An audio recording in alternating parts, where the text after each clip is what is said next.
Okay, so today we are reading chapter 7, which is called Strawbridge. The old lady drank her tea and wrinkled her nose in disgust.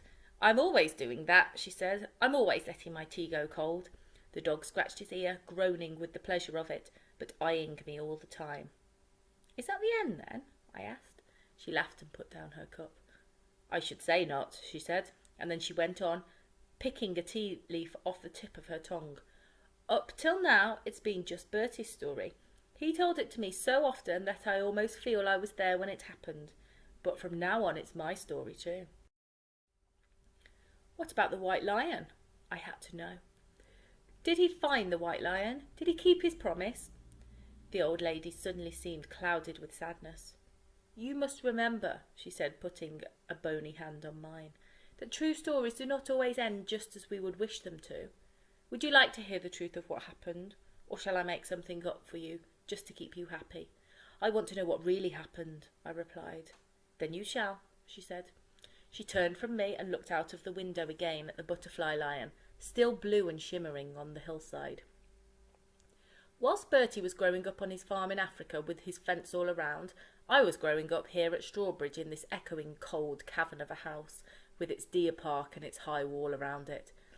I grew up for the most part alone. I too was an only child. My mother had died giving birth to me, and father was rarely at home. Maybe that was why the two of us, Bertie and I, got on so well from the first moment we met. We had so much in common from the very start. Like Bertie, I scarcely ever left the confines of my home, so I had few friends. I didn't go to school either, not to start with. I had a governess instead, Miss Tulips. Everyone called her No Lips, because she was so thin-lipped and severe. She moved around the house like a cold shadow. She lived on the top floor, like cook, and like nanny. Nanny Mason, bless her heart, brought me up and taught me all the do's and don'ts of life, like all good nannies should. But she was more than just a nanny to me. She was a mother to me, and a wonderful one too. The best I could have had, the best anyone could have had. My mornings were always spent at my studies with No Lips, but all the while I was looking forward to my afternoons out walking with Nanny Mason, except on Sundays when I was allowed to be on my own all day if father wasn't home for the weekend, which he usually wasn't. Then I could fly my kites when it was fine and read my books when it wasn't. I loved my books, Black Beauty, Little Women, Heidi. I loved them all because they took me outside the park walls. They took me all over the world. I met the best friends I ever had in those books.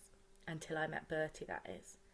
I remember it was just after my 10th birthday. It was Sunday and I was out flying my kites. But there wasn't much wind, and no matter how hard I ran, I just couldn't get even my best box kite to catch the wind and fly. I climbed all the way up Wood Hill looking for wind, and there at the top I found it at last, enough to send my kite soaring. But then the wind gusted and my kite swirled away crazily towards the trees. I couldn't haul it in time. It caught on a branch and stuck fast in a high elm tree amongst the rookery. The rooks flew out, cawing in protest, while I tugged at my line, crying in my fury and frustration. I gave up, sat down and howled. That was when I noticed a boy emerging from the shadow of the trees. "I'll get down for you," he said, and began to climb the tree. Easy as you like, he crawled along the branch, reached out and released my kite. It floated down and landed at my feet. My best kite was torn and battered, but at least I had it back. Then he was down the tree and standing there in front of me. "Who are you? What do you want?" I asked. "I can mend it if you like," he said. "Who are you?" I asked again. "Bertie Andrews," he replied. He was wearing a grey school uniform, and one I recognised for once. From the Lion Gateway, I had often watched them on their walks, 2 by 2, blue school caps, blue socks. "You're from the school up the road, aren't you?" I said. "You won't tell on me, will you?" His eyes were wide with sudden alarm. I saw then that his legs were scratched and bleeding. "Been in the wars, have you?" I said. "I've run away," he went on, "and I'm not going back. Not ever." "Where are you going?" I asked him. He shook his head. "I don't know. In the holidays I live at my auntie's in Salisbury, but I don't like it there." "Haven't you got a proper home?" I said. "Of course I have," he replied. "Everyone has. But it's in Africa." That whole afternoon we sat together on Wood Hill and he told me all about Africa, about his farm, about his waterhole, about his white lion and how he was somewhere in France now in a circus and how he couldn't bear to think about him. But I'll find him, he said fiercely. I'll find him somehow. To be honest, I wasn't sure how much I really believed all this about a white lion. I just didn't think lions could be white. But the trouble is, he went on, even when I do find him, I won't be able to take him home to Africa like I always wanted. Why not? I asked. Because my mother died. He looked down and pulled the grass beside him. She had malaria, but I think she really died of a broken heart. When he looked up, his eyes were swimming with tears. You can, you know. Then my father sold the farm and married someone else. I never want to go back. I never want to see him again. Never. I wanted to say how sorry I was about his mother, but I couldn't find the right words to say it. You really live here, do you? He said. In that big place? It's as big as my school. I told him then what little there was to know of me, all about father being away in London so much, about No Lips and Nanny Mason. He sucked at the purple clover as I talked, and when neither of us had anything more to say, we lay back in the sun and watched a pair of mewing buzzards wheeling overhead. I was wondering what would happen to him if he got caught. What are you going to do? I said at last. Won't you get in trouble? Only if they catch me. But they will. They're bound to. In the end, I said. You've got to go back before they miss you. After a while he propped himself up on his elbow and looked down at me. Maybe you're right, he said. Maybe they won't have missed me yet. Maybe it's not too late. But if I go back, could I come again? I can face it if I can come again. Would you let me? I'll mend your kite, really I will. And he gave me a smile so melting that I couldn't refuse him. So it was arranged. He would meet me under the big wych elm on Wood every Sunday afternoon at 3, or as close to 3 as he could. He would have to come through the woods so that he could never be seen from the house. I knew full well that if No Lips ever found out, there'd be merry hell to pay, for both of us probably. Bertie shrugged and said that if he got caught, all they could do at school was beat him, and that once more wouldn't make much of a difference anyway. And if they expelled him, well then, that would suit him fine. So, your 5 questions for this chapter. Who is telling the story now? What did the old lady and Bertie have in common? Why did the old lady enjoy to read during childhood? Question 4. Where was there enough wind to fly the kite? And question 5. Why would it suit Bertie to be expelled from school anyway? Oh, your sentence stems. Have a go at answering, pause, and then continue when you have had a go. Okay, so the old lady is telling the story now. The old lady and Bertie both grew up with their father often away from home and as only children. Okay. Why did the old lady enjoy to read? So the old lady enjoyed to read during childhood as the books took her all over the world and took her away from reality. She also said that some of her best friends were in those books. Okay, there was enough wind at the top of Wood Hill to send the kite soaring. It would suit Bertie to get expelled from school as he didn't like it there, so wouldn't care if he didn't have to go back. Question 6. We've got a quote here from the text on page 55. She was so thin-lipped and severe, she moved around the house like a cold shadow. What impression does this passage give the reader about Miss Tulips? Okay. Question 7. Do you think the young girl and Bertie will become good friends? What have their characters got in common? Okay. Question 8. What additional details do we learn about Bertie's family? How has his family changed from when he lived in Africa? And we find that information on page 61. Pause, have a go at answering, and then you can press play. Okay, so we've got here, she was so thin-lipped. Here. She was so thin-lipped and severe. She moved around the house like a cold shadow. Okay, thin-lipped. I don't know if you've come across this phrase before. Thin-lipped makes you think quite prim and proper. It makes me, as the reader, think that she would be quite strict. Okay. The fact that she moved around the house like a cold shadow. Michael Morpurgo has chosen that phrase, cold shadow, on purpose. He doesn't say she moved around the house like a beam of sunshine, because that would paint a positive picture in our head. Cold shadow makes us think it's something you wouldn't really want to be close to, okay? It's something quite negative, okay? Also, the fact that she lived on the top floor gives us a bit of a clue about this character. She lived on the top floor, so she kept herself shut away from everybody else, from the family, okay? Which means she's perhaps quite stern. She likes her own company. That's the impression that I get from that small paragraph, or that small sentence or couple of sentences about Miss Tulips. Okay, and we also know where she got her nickname of No Lips from. Do you think the young girl and Bertie will become good friends? That is completely up to you.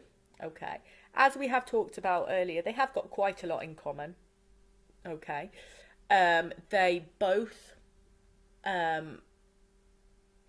have grown up in houses where the dad isn't around very much. Okay, they have both they've both grown up in houses. Whilst they are in different countries, they are very similar in terms of the girl, or the old lady who's telling the story from when she was a girl. The girl grew up in this big house that's got big walls around it and a forest, meaning that she can't necessarily get out. She said she didn't often go out of the walls. Okay, that is the same as Bertie, who grew up in Africa with that compound, isn't it, to stop him getting out into the wild. Okay, it says here, father being away so much didn't really have much social interaction with friends. Okay, which was the same. We know Bertie didn't have that many friends. The lion was his only friend, really. And then we can tell from the lady, she used to the little girl read lots of books, and she said that was where she had her only friend. So they've got quite a lot in common. Okay. And question 8, what additional details do we learn about Bertie's family? How has his family changed from when he lived in Africa? Okay, so if we think back to when he was in Africa, he had his mum, who was ill a lot of the time, wasn't she? She didn't really stand up to the dad other than on that one occasion. The dad was not often there. He was quite strict. He made the rules, basically. So how has it changed since then? He tells us straight away. His mother died. She had malaria. He said, but I really think she died of a broken heart. Okay, why might she have died of a broken heart? Why might she have had a broken heart? Yeah, that's right. So she might have had a broken heart because Bertie was sent to school in England, and that had broken her heart that she couldn't spend time with her son every day. But she had also become quite attached and quite fond of the lion. So that might have hurt her a little bit and broken her heart a little bit. Okay, you can see from here, his eyes were swimming with tears, that obviously really, really upset Bertie. And then it also says that he's not that fussed anymore about his father. He said, I never want to see him again, never. So that kind of cements, we thought, didn't we, that they didn't have that good of a relationship when they were living in Africa earlier in the book. But that cements that his father's moved on, he's married someone else. He's saying, I never want to go back, I never want to see him again. And I think that's because he probably, that farm, if he went back to the farm or if he saw his dad, it would probably bring back too many bad memories from when he was a child. He also doesn't like his dad because his dad sold the lion to the Frenchman for the circus.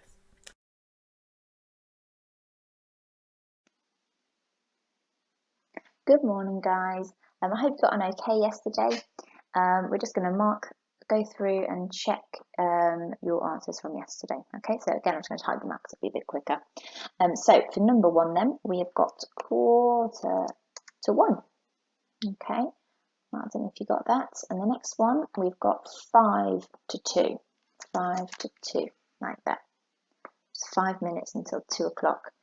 Here we've got 20 to 5. Okay, 20 minutes left until 5 o'clock. Then here we've got 25 to 7. Well done if you got to 7 and not to 6. It might trick you there. And then here we've got 10 to 8. 10 to 8. Okay, well done. And here it says the clock shows the time 25 minutes to 8. What number is the minute hand pointing at?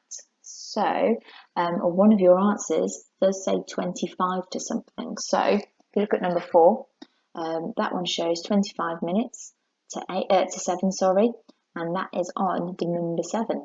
Okay, so hopefully you wrote 7 as your answer.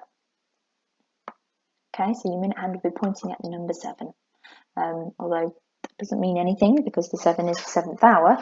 Okay, but that is where it would be at. All right, so well done if you got those, guys.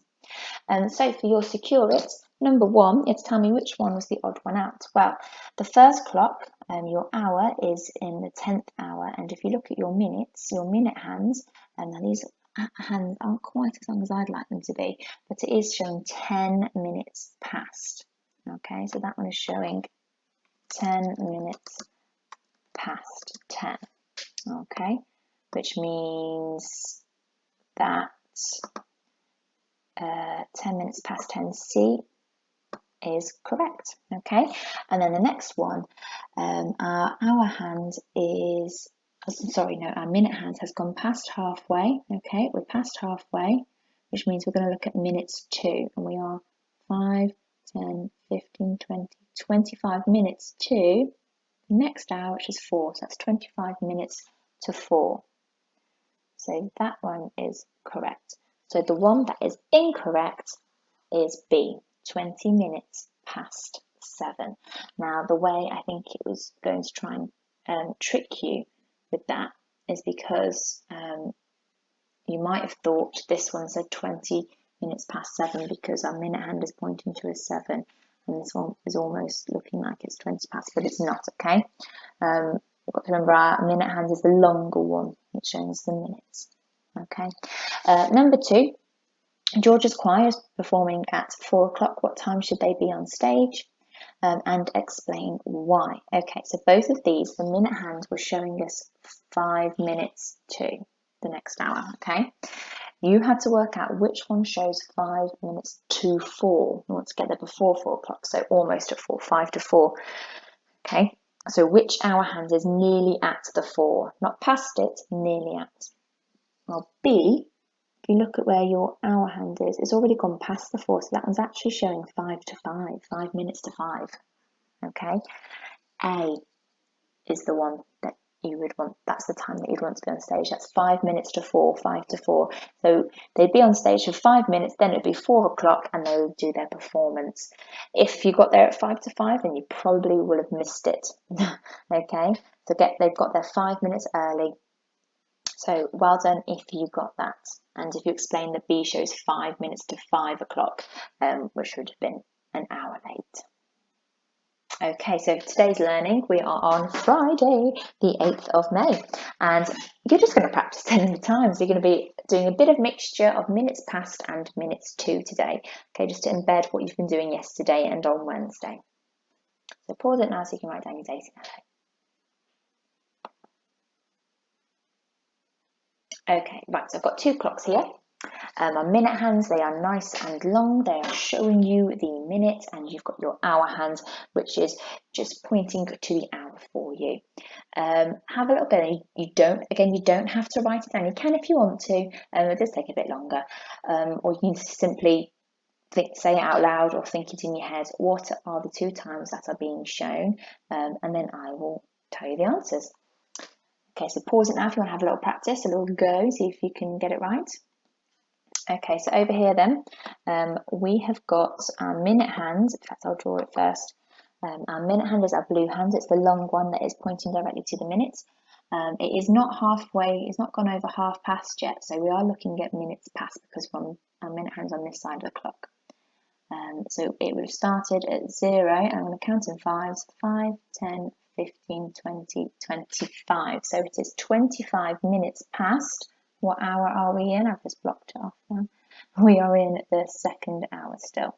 So this one would have been 25 past, or 25 minutes past 2. Well done if you got that correct.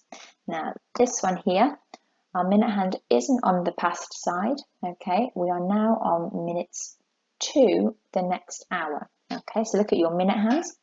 How many minutes until the next hour? There's one jump, so that's 5 minutes. 5 minutes to, and then what hour are we nearly at? 6. So that one is 5 minutes to 6, or 5 to 6. Okay, 5 to 6. 5 minutes to 6. Well done if you got those. Okay, another little practice done for you. So if you weren't sure on the last one, but you get it now that you've seen me do it, pause it now, see if you can work it out, say it out loud, and then press play and see if you got it right. Okay, so our first one then. Check your minute hands. We are on this side of the clock, so we're looking at minutes to the hour. We're closer to the next hour, and our minute hands is here. Okay, so I'm going to jump in fives again. 5, 10, 15, 20 minutes left until the next hour. So it is 20 minutes to. Now check your hour hands. We've gone past the 3. Okay, so what is the next hour that it's going to be at? 4. Okay, so that one is 20 to 4, 20 minutes to 4, okay? And then over here we've got our minute hands on the other side of the clock, so we're on this side, which means we are minutes past the hour. We've only just gone past an hour because that's where it's o'clock, okay? How many minutes past the hour is it? 5, 10, 10 minutes past. And which hour are we in? 11. So that's 10 past, or 10 minutes past 11. Well done if you got that. Okay, another one here then. First clock, we are on this side. Okay, so we're looking at minutes to the next hour. All right, looking at minutes to. So look where your minute hands is. We are here. How many minutes left until the next hour? So jump in fives. 5, 10. So we're at 10 minutes to what? Where will our hour hand be in 10 minutes? What will the o'clock be? We've gone past the 11, so we're not going to be 11 o'clock. It's going to be 12, 10 to 12. Well done if you got that one. And this one, our minute hand is still on this side, so it's still looking at minutes to. All right, now this is that tricky one. Our minute hand is here. And what do we know about this part of the clock? It is a quarter. Okay, so it is a quarter. It's quarter to what? So look at your hour hand. What is the hour that we're going towards? 2. Quarter to 2. Oh, quarter to. Quarter, word 2, number 2. Quarter to 2. It's 15 minutes until 2 o'clock. Well done if you got those. Okay, now have a little look at my clock. Now, it has only got one hand. Now, is that the minute hand or the hour hand? Hopefully you can tell that that's the hour hand, and hopefully you're not saying because it's red, because it doesn't matter what colour it is. I do them different colours to stand out for you. But what you need to be looking at is that we know it's the hour hand because it's quite short. It isn't covering up an hour. It isn't touching a minute. It's not pointing directly to a minute. It'd be hard to tell which minute that's pointing to. It is simply going to be showing you the hour. Now, is it directly on an hour yet? No, it is not. It is not pointing directly to the 1, which would be like that, and it's not pointing directly to the 2 either. Okay, it's kind of in the middle. So if I did have a minute hand on the clock, where could that minute hand be? What could the time be? We know it's somewhere between 1 o'clock and 2 o'clock, but whereabouts would it be? So if you look at where that hour hand is, that's really difficult because if you're in school, I'd show you my really big clock where when I turn the minute hand, you'll see the hour hand slowly moving around as well, but unfortunately I don't have that. But if from looking at the other clocks that we've done, whereabouts, if the hour hand is almost halfway between 1 o'clock and 2 o'clock, then where might our minute hands be? What could the time be? We know it's not going to be 1 o'clock, and we know it's not going to be 2 o'clock. Where could it be? I think it could be anywhere between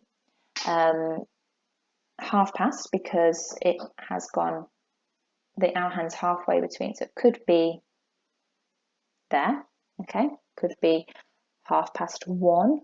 It could maybe be about 25 to 2, maybe 20 to 2.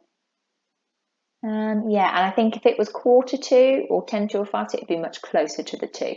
So I think it could be anywhere in between there. So it could be 1:30, then it could be 29 minutes to 28, 27, 26, 25, or it could be 24, 23, 22, 21, 20 minutes to 2. I think it could be any one of those. I think if your minute hands went any further up there, then your hour hand would be much closer to the 2, because it would be much closer to 2 o'clock. Okay, so if you'll do it today, then it's really just a check to see how you've got on with your learning so far, and with this. It's really important if you could let me know how you've got on, and if I need to plan in for us to do a bit more on this. We're carrying on with some more time next week. We've stayed just going over those 5-minute increments, but if you have struggled, please don't stress, but do just let me know, just talk to me. What I want you to do in your book is write your number 1 to 6, and you're just going to write what the time is, how many minutes past the hour and how many minutes to the hour. There's a mixture in there, okay? So good luck with that. Pause it now so you've got it on the screen for you, and then when you're ready to go to secure it, carry on. Good luck. Okay, so you've got your secure it here. I'll just pop on, I haven't put the numbers on for you. Number 1 and number 2. There you go. So number 1,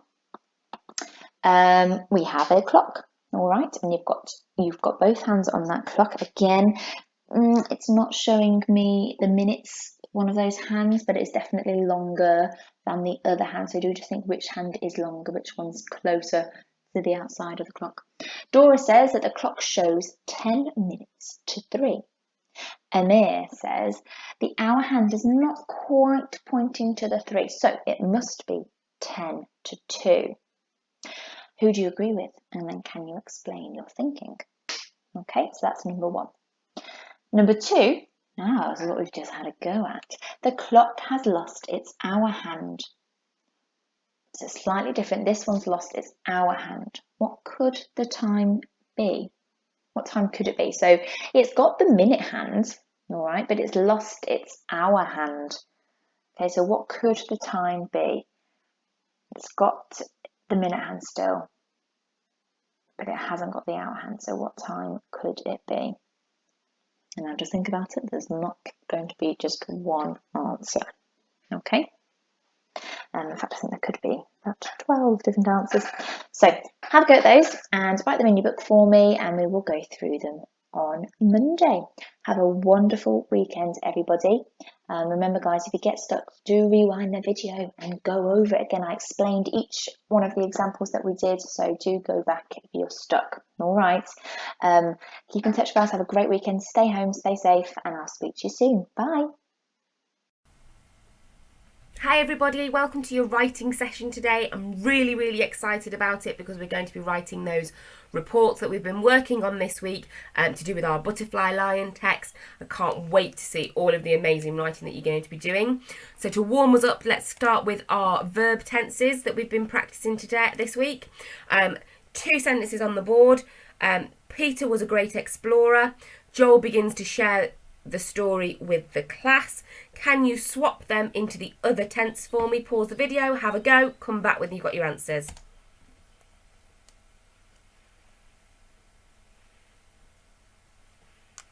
Okay, how did you get on with those today? So, Peter was a great explorer becomes Peter is a great explorer. We're changing our verb from was to is. Joel begins to share the story with the class. If we're changing that into the past tense, begins is our verb, so it's Joel began to share the story with the class. Remembering that we've got those irregular verbs. Well done if you managed to get both of those correct today. So, today's learning is all about writing that information text and remembering that our purpose for our writing is not only to inform, so they've got lots and lots of information, facts and knowledge about the text when we're finished, but also to engage them, to make them enjoy reading what we're doing. Now, if we go back and think a couple of days ago to the elephants text that we were working on, and the pandas and the tigers and all of the other texts that you've been reading during the week, these were some of the ways that the author informed technical language, made comparisons, gave us some interesting facts, labelled diagrams, and then other ways that the author engaged us. He gave us the subheadings, which were questions, if you remember. They used the inciting interjections like interestingly, also, they even. We had expanded noun phrases to give us the detail. They made the facts sound super exciting, and they also compared so we knew exactly what we were talking about. If you remember, they gave us that information, didn't they, about the elephant being as big as 3 young children standing on top of each other, so we could really picture in our minds exactly how big that was. And the same with the ears, were shaped like the continent of Africa, and you can almost see that teardrop shape that the ears must be as well. So we're going to use all of that today as we're going to put it into our own writing, and you're going to be writing about lions, and I'm going to show you what you could do with it, with the work that we were doing, that I was doing on whales yesterday. So hopefully this will help you out. Okay, so we're going to start off by looking at our introduction. Okay, so remembering that our introduction needs to tell our reader what our text is going to be about, even if there was no title. Even if there was no title on it, would they know that it's about elephants in this case, whales in my case, and then lions in your case? And we also want to give them some facts, some information that makes them a little bit interested, a little bit excited, so that they carry on reading the rest of the text. So let's read this one to remind us how that could be done.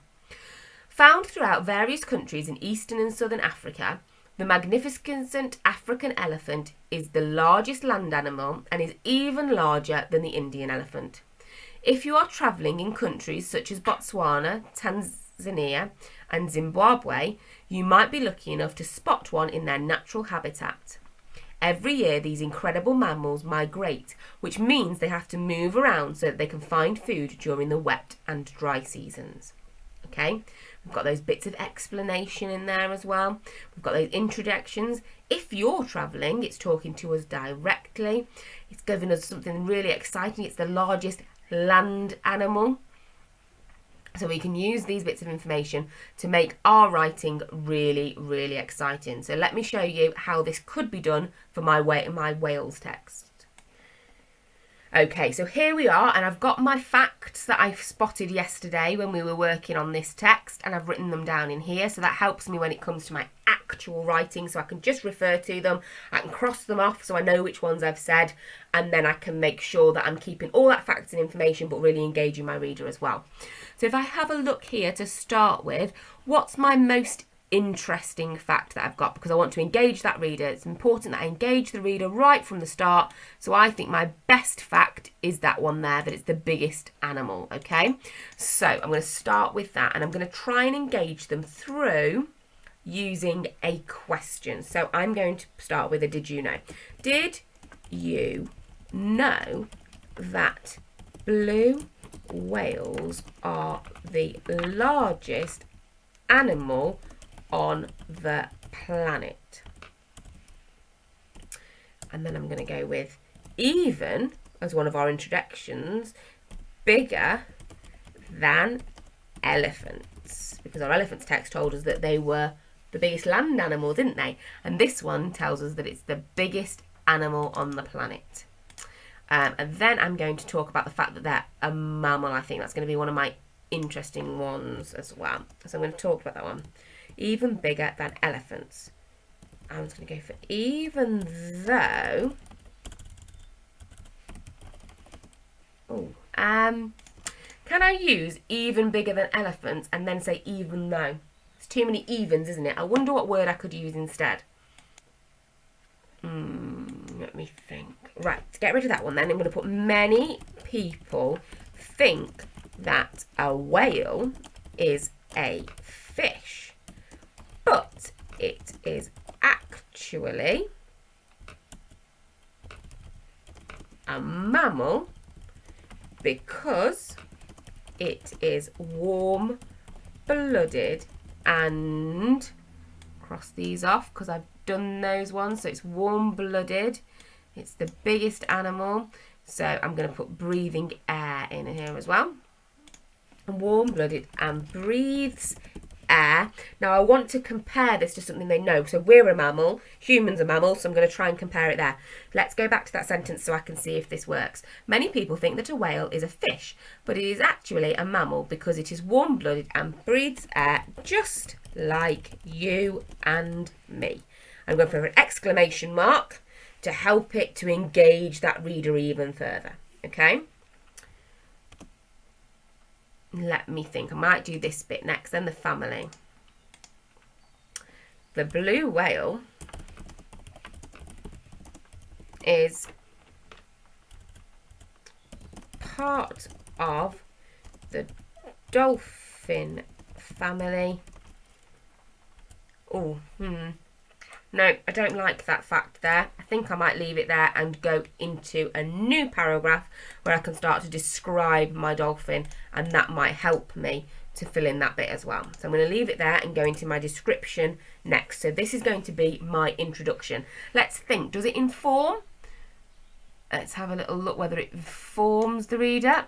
We'll do those in red, and if it engages the reader, we'll look at those and we'll highlight those in blue. Okay, so did you know that blue whales are the largest animal on the planet, even bigger than elephants? Many people think that a whale is a fish, but it's actually a mammal because it is warm-blooded and breathes air just like you and me. So if I look at the different ways that I've informed them, well, I've told them he's the largest animal on the planet, so that's information. I've also said that he's a mammal. So that's information, and I've said warm-blooded and breathes air, which is information. Oh, wrong colour, Mrs. Pilkington. Okay, let me swap those. So those are all my informing bits. And how have I engaged the reader? Well, I've used some questions. Did you know that? I've also used an interjection, even bigger. And I've also added this direct address to the audience, just like you and me, and I've used an exclamation mark. So, yeah. I think I'm quite happy of a starting point that informs my reader, got some information in there, and it engages my reader as well. So, yeah, super happy with that, and I'm going to carry on with my writing, and you're going to now have a go at writing your introduction for your text, okay? So let's go back and find out what you've got to do today. Okay, so this is your task for today. So your task is to use the information that you found yesterday, the research that you did yesterday, to write your information text about lions, okay? So it needs to have that introduction. It needs to have those separate sections about the different parts of the lion that you looked at yesterday, your 4 quarters on your piece of paper that you planned with. However, you can decide how you want to present your information text as long as it's informative and it's engaging. It informs and it engages, okay? So you could fold it and make it into a leaflet and have a new section on each page. You could make a poster and include some labelled diagrams to help you explain. You might want to make a PowerPoint and each section is on a different slide if you've got access to PowerPoint. That'd be lovely to see. Or you could draft it as a text and then create it as a video. So pretend you're some sort of wildlife presenter and talk to us about the lions using your text to help you. So still having those different sections but presenting it orally instead, okay? So have a little think. You can do it as a normal non-chronological written report, or you might want to do it as a poster or a leaflet or a presentation or a video. However you want to do it, that's absolutely fine. But remember, we really, really want to see them because I think they'll be absolutely incredible. So make sure once you've finished today that you do email them across to your teachers because they will be so excited to see what you've been doing. So it's year 3 or year 4 at redbrookhayes.staffs.sch.uk. So you're going to pause the video now. You're going to go away and write your information text for me. And then when you're ready to hear about the last day for our connected curriculum, do come back and we will look at it together. Okay? Right then. Oh, and those are the email addresses if you want to send your work through to us as well.